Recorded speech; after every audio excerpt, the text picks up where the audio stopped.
Сәлем достар, сіздермен бірге Қазтехногид ұжымы бұл видеода компьютердегі Windowsқа қазақ тілін қосатын боламыз.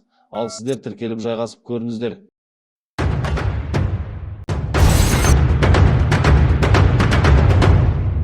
Тілдерді қарасақ екі тіл тұр. Ағылшын және орыс тілді қосу үшін тіл баптауларына кіреміз. Добавление языға ішінде біздің ұлттық ана тілімізді іздеп тауып орнатамыз.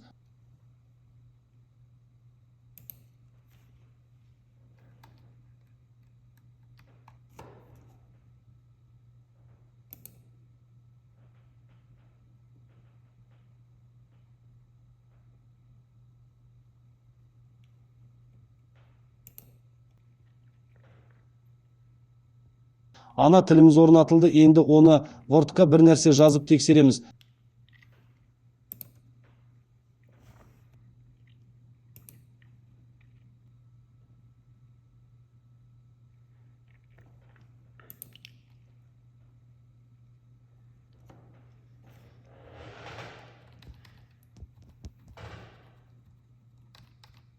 Осымен видео соңына жетті. Тіркеліп келесі видеоларда кездескенше